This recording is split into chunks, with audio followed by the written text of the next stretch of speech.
நஹ்மதுல்லாஹ் அல்-அலீம் வனுஸல்லி அலா ரசூலிஹில் கரீம். அம்மா பஅத். அன்பான பெரியோர்களே, ஜமாத்தார்களே, அல்லாஹ்வின் கிருபையால் ஃபஜ்ருடைய தொழுகையை இமாம் ஜமாஅத்தோடு தொழுதுவிட்டு குர்ஆனின் விளக்கங்களை தெரிந்து கொள்வதற்காக நாம் எல்லாம் அமர்ந்திருக்கிறோம். ரப்புல் ஆலமீன் நம்முடைய எல்லா அமல்களையும் பரிபூரணமாக கபூல் செய்வானாக. ஆமீன்.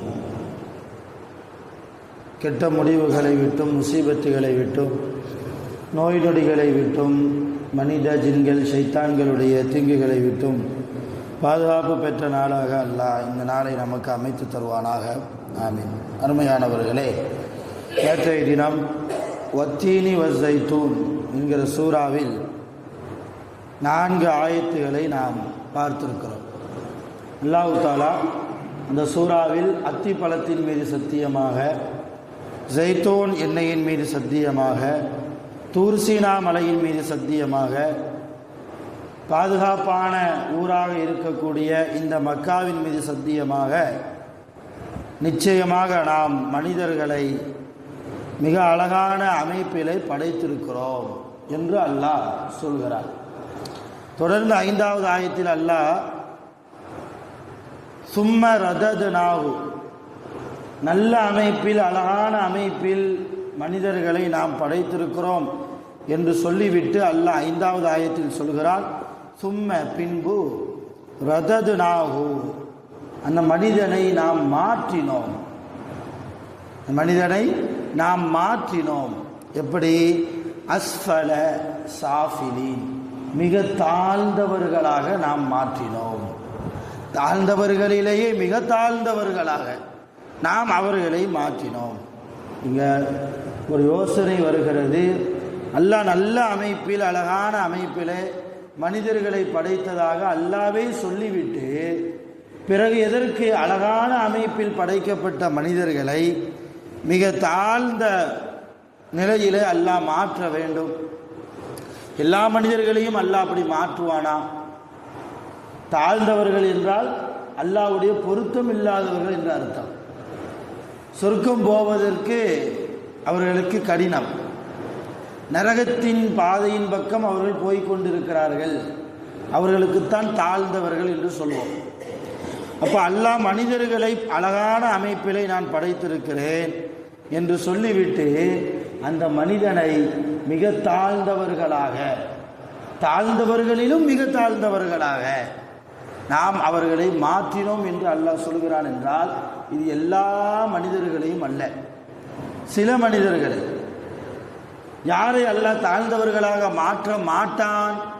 அடுத்த ஆயத்தில் அல்லாஹ் சொல்கிறான், இல்லல்லதீன ஆமனு, யார் ஈமான் கொண்டிருக்கிறார்களோ அவர்களை தவிர. வ அமிலு சாலிஹாத்தி, ஈமான் கொண்டால் மட்டும் போதாது, நல்ல அமல்களும் செய்யணும். இப்போ யார் ஈமான் கொண்டு நல்ல அமல்கள் செய்கிறார்களோ அப்படிப்பட்ட சாலிஹான மனிதர்களை தவிர மற்ற எல்லா மனிதர்களையும் மிக தாழ்ந்தவர்களிலும் தாழ்ந்தவர்களாக நாம் அவர்களை மாற்றினோம் என்று அல்லாஹ் குர்ஆனிலே சொல்கிறார். அப்போ ஈமான் கொண்டு நல்ல அமல்கள் செய்வர்களுக்கு என்ன இருக்கிறது? அவர்களுக்கு என்ன கூலி? அல்லாஹ் சொல்கிறான், ஃபலஹும் அஜ்ருன், அவர்களுக்கு மகத்தான கூலி இருக்கிறது. எப்படிப்பட்ட கூலி? கைரு மம்னூன், எண்ணிக்கை இல்லாத அளவுக்கு, கணக்கு செய்ய முடியாத அளவுக்கு மிக பிரம்மாண்டமான கூலி யார் நல்ல அமல் செய்து ஈமான் கொண்டு நல்ல அமல் செய்கிறார்களோ அவர்களுக்காக இருக்கிறது என்று அல்லாஹ் மனிதர்களை பற்றி பேசுகிறார். அது அருமையான பெருமக்களே, ஏதோ உலகத்தில் வாழ்ந்தோம், ஈமான் கொண்டு இருக்கிறோம். ஈமானுக்காக ஏதாவது பாடுபட்டோமா? கொஞ்சம் யோசிங்க. இந்த மார்க்கத்திற்காக நமக்கு ஈமான் கிடைக்க வேண்டும், நான் முஸ்லீமாக ஒரு ஈமான்தாரியாக வாழ வேண்டும் என்பதற்கு ஏதாவது நாம் பாடுபட்டு இருக்கிறோமா? எந்த உழைப்பு செய்யலை, எந்த ஒரு சிரமமும் எடுக்கலை. ஏன் அத்தா அம்மா முஸ்லீமா இருந்ததுனால இன்னைக்கு நான் முஸ்லீம், அதுதான். நான் மூமினாக இருக்கிறதுனால என்னுடைய பிள்ளையும் மூமின் முஸ்லீம், என்னுடைய குழந்தைகள் முஸ்லீமா மூமினா இருக்கிறதுனால அவங்களுடைய குழந்தைகளும் மூமின். இப்படித்தான் மூமினாக நாம் வருகிறோமே தவிர ஈமான் நமக்கு பெறுவதற்காக, ஈமானை நாம் அடைவதற்காக நாம் என்ன பாடுபட்டிருக்கிறோம் கொஞ்சம் யோசிங்க. அல்லாஹ் ஈமான் கொண்டவர்களை தவிர மற்ற மனிதர்கள் எல்லாம் தாழ்ந்தவர்களிலும் மிக தாழ்ந்தவர் என்று சொல்கிறான். இப்போ ஈமான் என்பது இன்னைக்கு ஈஸியாக நமக்கு கிடைச்சிட்டதுனால அதனுடைய அருமை தெரியலை. இந்த ஈமானுக்காக, இஸ்லாத்திற்காக, அல்லாஹ்வை மட்டும்தான் நம்புவேன் கடவுள் என்று என்கிற ஒரு உயர்ந்த கொள்கைக்காக சஹாபாக்கள், சஹாபியத்து பெண்மணிகள் எந்த அளவு கஷ்டப்பட்டாங்க தெரியுமா? அம்மார்னு ஒரு சஹாபி, ஒரு பேர் அம்மார், அவருடைய அத்தா பேர் யாசிர். மக்காவில் இருக்கும்போது ஆரம்ப காலகட்டம், இஸ்லாத்தினுடைய ஆரம்ப காலகட்டத்தில் மக்காவில் இருக்கிற போது அபூஜகலுக்கு தெரிகிறது அம்மாருடைய குடும்பம் முஸ்லீமாகி விட்டார்கள், யாசிருடைய குடும்பம் முஸ்லீமாகி விட்டார்கள் என்பதை தெரிந்து 3 பேரையும் அடித்து இழுத்துட்டு வந்தான் அபூஜகல். யாரையெல்லாம்? அம்மார், அவங்க அத்தா யாசிர், அவங்களுடைய அம்மா, அம்மாருடைய அம்மா, அவங்க பெயர் சுமையா என்று நினைக்கிறேன். 3 பேரையும் அடித்து இழுத்துட்டு வந்து என்ன செஞ்சான் தெரியுமா? அம்மார் ரலியல்லாஹுவுக்கு முன்னால் தன்னுடைய பெற்றோர்களை மிக கடுமையான முறையில் சித்திரவதை செய்தார், அடித்து துன்புறுத்தினான். எதற்காக? ஈமானை விட வேண்டும் என்பதற்காக. இஸ்லாத்தை விட்டு முஹம்மதை இனிமேல் நீ நபியா ஏற்றுக்கொள்ளக்கூடாது, அல்லாஹ்வை மட்டும் வணங்குவேன் என்கிற கொள்கையிலிருந்து நீ வெளியே வர வேண்டும் என்று மிக கடுமையான முறையில் அடித்து சித்திரவதைப்படுத்தினார். எப்படி கொன்னான் தெரியுமா? அந்த பெற்றோர்களை, அம்மார் ரலியல்லாஹுடைய பெற்றோர்களை எப்படி கொலை செய்தான் தெரியுமா? யாசிர் ரலியல்லாஹுவை கீழே படுக்க வைத்து ஒரு காலை ஒரு ஒட்டகத்திலும் இன்னொரு காலை இன்னொரு ஒட்டகத்திலும் கட்டி 2 ஒட்டகத்தையும் 2 பக்கமும் ஓட விட்டான். 2 ஒட்டகத்தையும் 2 திசையில ஓட விட்டான். உடம்பு 2ஆக பிளந்து ஷஹீதாக்கப்பட்டார்கள் யாசிர் ரலியல்லாஹு அன்ஹு. அவங்க அம்மா, அம்மார் ரலியல்லாஹுடைய அம்மா சுமையா, அவங்க எப்படி ஷஹீதாக்கப்பட்டாங்க தெரியுமா? அவங்களுடைய மர்ம உறுப்பில் ஈட்டியை வைத்து குத்தியே சாகடித்தான் படுபாவி. அவனுடைய அந்த அம்மாவினுடைய மர்ம உறுப்பில் ஈட்டியை வைத்து, இன்னொரு அறிவிப்பில் வருகிறது சுட வைத்த, நெருப்பால் சுட வைத்த ஈட்டியை வைத்து அந்த அம்மாவுடைய மர்ம உறுப்பிலே செலுத்தி மிக கொடூரமான முறையில் அம்மார் ரலியல்லாஹுடைய தாயை சித்திரவதைப்படுத்தி அம்மார் ரலியல்லாஹுவுக்கு முன்னாலேயே ஈமானை இழக்க வேண்டும் என்பதற்காக. அப்படி இருந்தும் அம்மார் ரலியல்லாஹு ஈமானை விடலை. அம்மார் ரலியல்லாஹுடைய அத்தாவும் அம்மாவும் ஈமானுடைய பாக்கியத்திலேயே மௌத்தானாங்க. இப்போ ஈமானுக்காக நம்முடைய முன்னோர்கள் எந்த அளவு தன் உயிரை கூட கொடுப்பதற்கு துணிந்திருக்கிறார்கள், கொடுத்தார்கள்.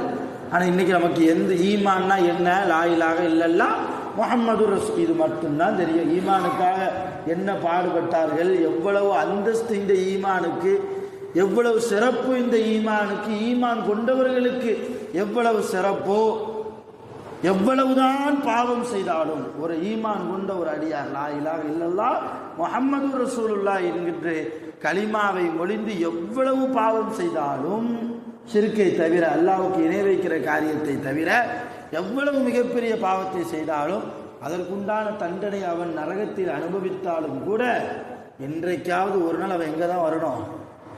எங்கே தான் வருவான்? சோனத்திற்கு தான் வருவான்.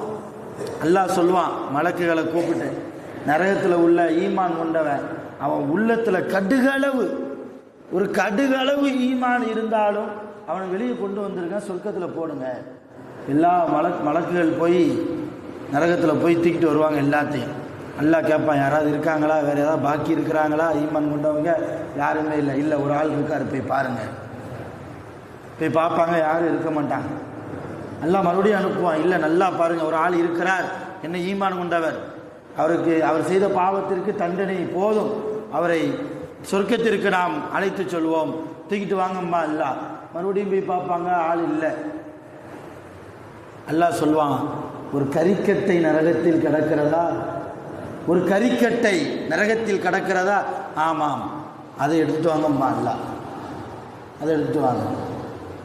அந்த கரிக்கட்டை கொண்டு வரப்படும். சொர்க்கத்து தண்ணீரை வைத்து அந்த கரிக்கட்டையை கழுவுகிற போது அந்த கரிக்கட்டைக்கு உயிர் வந்து அவன் ஒரு மனிதன், அவன் ஒரு ஈமான் கொண்டவன். நரகத்திலேயே கடந்து கடந்து கடந்து கடைசியில் கரிக்கட்டையாவே மாறிப்போனான். அவனுக்கு கூட அல்லாஹ் அவன் ஈமான் கொண்டதால், அவன் உள்ளத்தில் கடுகளவு ஈமான் இருந்ததால் இன்றைக்காவது ஒரு நாள் எங்கே தான் போகணும்? சுவனத்துக்கு தான் போகணும். ஆக ஈமானுடைய பாக்கியம் என்பது மிக அலாதியானது. அதோடு மட்டுமல்லாமல் அல்லாஹ்வுடைய பொருத்தத்தை பெற்று ஈமான்தாரியாக நாம் மாற வேண்டும் என்றால் அமீரு சாலிஹாத், நல்ல அமல்கள் செய்யணும். நல்ல அமல்கள், அல்லாஹ்வுக்கு பிடித்தமான அமல்கள், குர்ஆன் ஓதுவது, தெரியாத வகையில் தர்மம் செய்வது. செய்தனா அபூ ஹுரைரா ரலியல்லாஹு அன்ஹு அவங்கள்ட்ட யாராவது யாசகம் கேட்டு வந்தால் பெரும்பாலும் இடது கையில் தர்மம் செய்வாங்க. இடது கையால் எடுத்து தான் கொடுப்பாங்க அவங்க பெரும்பாலும். ஆனால் வலது கையில் கொடுக்கறத சிறப்பு. அப்போ சில சஹாபாக்கள் கேட்டாங்க, என்ன அபூ ஹுரைரா, நீங்கள் வலது கையில் கொடுக்கலாமே, இடது கையில் கொடுக்குறீங்களே? இப்போ அபூ ஹுரைரா சொல்லுவாங்க, என்னுடைய இடது ஜிப்பாவினுடைய பாக்கெட்டில் தான் பணம் இருக்குது, திருகம் இருக்குது. அதை இடது கையிலிருந்து எடுத்து வலது கைக்கு மாற்றி கொடுக்கிற அந்த சில நொடிகளில் ஷைத்தான் கொடுப்பதை குறைத்து விடுவானோ. கொடுப்பதை ஏன் இவ்வளோ கொடுக்குற, இடது கையிலேருந்து இப்படி எடுத்து போட்டால் நம்ம கண்ணுக்கு தெரியுமா இல்லையா, இவ்வளோ எதுக்கு, 2 திருகம் போதும் அப்படின்னு ஷைத்தான் என்னுடைய மனசில் போட்டுருவானோ. அதனால தான் எவ்வளோ வந்துச்சோ எடுத்து கொடுத்துட்றேன், எவ்வளோன்னு நான் கணக்கு பார்க்குறது இல்லைன்னு நாங்கள் செய்தனா அபூ ஹுரைரா. அப்போ நல்ல அமல்கள் இப்படித்தான் செய்யணும். கணக்கு இல்லாமல் கொடுக்கணும், கணக்கு இல்லாமல் குர்ஆன் ஓதணும், கணக்கு இல்லாமல் ஜக்காத்து தான தர்மங்கள் கொடுக்கணும். ரமலான் மாதம் வருது, 1 கொடுத்தா அல்லாஹ் 70 மடங்கு நன்மைகளை தருவான். மற்ற மாதங்களை போன்று அல்ல ரமலான் மாதம். ரமலான் மாதம் அல்லாத மற்ற மாதங்களில் ஒரு நன்மை என்றால் ஒரு காரியத்திற்கு அதே காரியத்தை ரமலானில் செய்தால் அல்லாஹ் 70 மடங்கு நன்மையை தருகிறான். ஆக யாரும் வீணடித்து விடக்கூடாது. பாக்கியமான இந்த ரஜபிலும் அடுத்த ஷாபானிலும் அடுத்த ரமலானிலும் அதிகமான நல்ல அமல்களை செய்த ஈமான்தாரிகளாக நாம் வாழ்வதற்கு வல்ல ரஹ்மான் அருள் புரிவானாக. ஆகிரு தஅவானா அல்ஹம்துலில்லாஹி ரப்பில் ஆலமீன். சுப்ஹானல்லாஹி வ பிஹம்திஹி.